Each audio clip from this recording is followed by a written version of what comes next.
They told him to observe and report. Nothing else. The order was clear enough to feel permanent. Stay hidden, stay silent, stay alive. Intelligence mattered more than heroics. Survival mattered more than initiative. The men who did this job were expected to disappear into the terrain and leave without ever being noticed. But when 14 enemy soldiers crested the ridge that morning, something inside him refused to obey. What followed was not courage in the way stories usually describe it. There was no charge, no shouting, no dramatic stand. It was something colder, more unsettling, a quiet, methodical logic applied to violence that should have been unwinnable. A calculation made under pressure that would later force armies to reconsider what survival actually looked like. Sicily, July 1943. The air smells of dust and diesel fuel, heavy enough to taste. The Allied invasion has begun, but the island is not collapsing. German and Italian units still grip the interior, turning hills and villages into clenched fists of resistance. Every ridge becomes a strong point. Every stone farmhouse hides a firing position. The heat is relentless. Men move slowly under full gear, eyes fixed on tree lines and rock walls, waiting for the crack of a rifle that could come from anywhere. This is not a war of sweeping arrows on maps. It is arithmetic. Small units probe forward. Ambushes are sprung and countered. Casualties accumulate quietly, never large enough for headlines, but enough to drain battalions all the same. Commanders need information more than valor. Where are the machine guns? Which roads are mined? Which villages still hold snipers? So they send observers. Two-man teams, sometimes alone.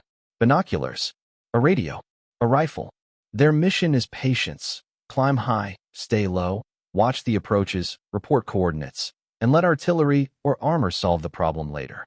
It is a role for men who can sit still.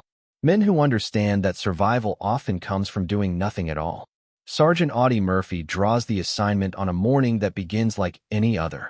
He has already been in combat for weeks. The Sicilian sun has darkened his face, but he still looks young, barely 22. Slight build, 5'5" in boots. The kind of soldier you might overlook if you weren't paying attention. His officers are paying attention. They have noticed that he does not panic, that he does not waste ammunition, that when things unravel, his focus sharpens instead of fracturing. He sees patterns where others see chaos. He makes decisions quickly, but never blindly.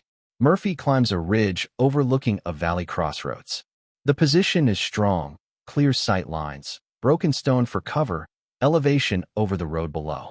He settles in with his rifle and radio, adjusting his position until the rock hides his outline. His task is simple. Watch the road. Call in movement. Do not engage unless absolutely necessary. He repeats it silently until it becomes background noise. The morning passes without incident. Heat shimmer ripples off the valley floor. Insects hum. Somewhere far away, artillery murmurs like distant thunder. Murphy scans the terrain with steady, methodical movements. Patience comes naturally to him.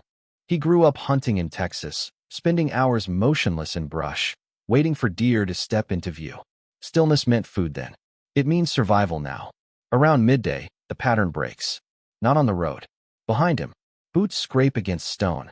Voices drift on the air, low and clipped, German. Murphy's pulse spikes, but his breathing stays controlled. He does not turn immediately. He listens. He counts voices. More than a dozen. They haven't seen him yet. Murphy is partially concealed by a rock outcrop, but if they sweep the ridge, they will find him within minutes. Every instinct screams to run, slip down the far side of the ridge, vanish into scrub and heat. He might make it. Probably. But his radio is heavy. The enemy is close. If he moves now, they will hear him. If he stays still, they will find him. The math is bad either way. Then he notices something worse. The German patrol isn't passing through. Two men kneel to unpack a machine gun. Others spread out along the ridge, facing downslope. They are preparing an ambush for American units advancing through the valley below. His units. His friends. If he runs, he might survive. If he radios now, they will hear the transmission and kill him before he finishes. If he stays hidden, the ambush will succeed. There are no good options, only bad ones and worse ones. Murphy's mind moves through the variables with the same cold clarity he once used to calculate crop yields back home. Distance, angles, cover, time. He studies the rocks, the slope, the spacing of the enemy. And he makes a choice that violates every order he has been given.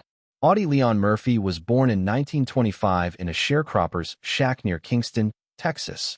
He was the fifth of 12 children. His father drifted in and out of their lives. His mother died when Audie was 16. Poverty was not an idea. It was hunger, bare feet, responsibility landing on a child's shoulders because no one else was there to carry it. Murphy left school in the 5th grade to pick cotton. 10 cents per 100 pounds. His hands bled. His back ached. But he endured. He learned early how to shut off the part of his mind that complained and keep working. He learned to hunt to feed his siblings. Ammunition was scarce. Rifles were borrowed. Every shot mattered. So he taught himself patience, how to wait, how to breathe, how to squeeze the trigger instead of jerking it. He wasn't big.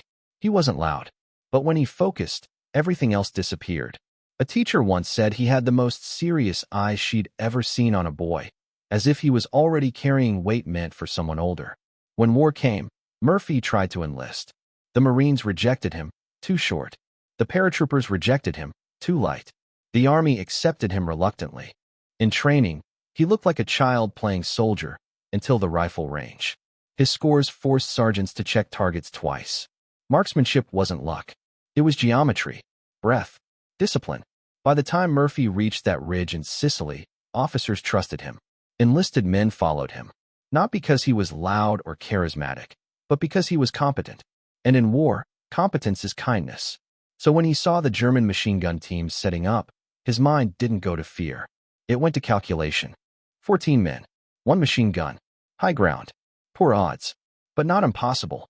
And if he did nothing, the odds for the men in the valley would be worse. The problem wasn't theoretical. It was immediate.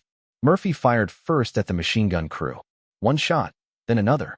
Both men went down before the rest understood what was happening.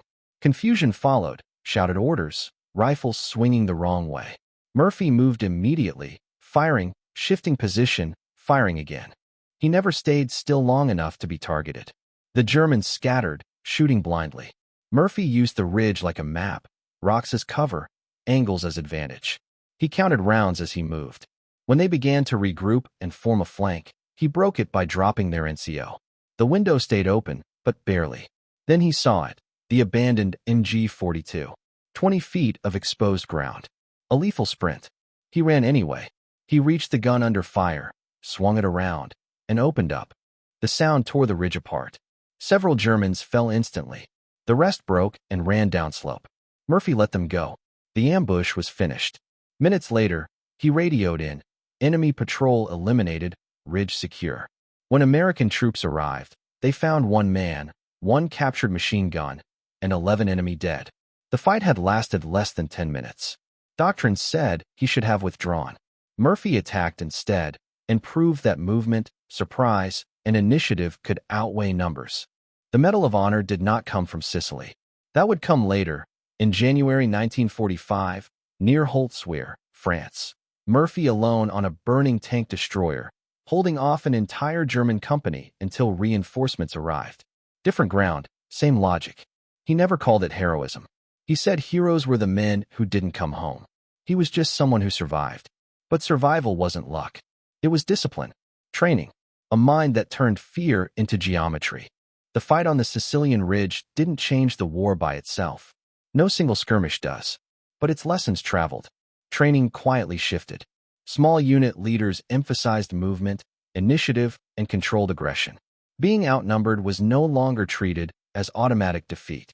Survival rates improved, not dramatically, but measurably.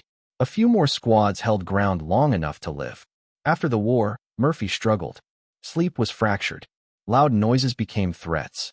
He spoke openly about it when most veterans stayed silent. His book, To Hell and Back, resonated because it refused to romanticize fear. It named it. The film that followed did the same. Murphy died young, but his legacy wasn't medals. It was proof. Courage isn't the absence of fear. It's the refusal to let fear decide. The ridge in Sicily remains unmarked, but the lesson endures. Move. Adapt. Solve the problem. Murphy never called it courage. He called it arithmetic, the cold math of survival.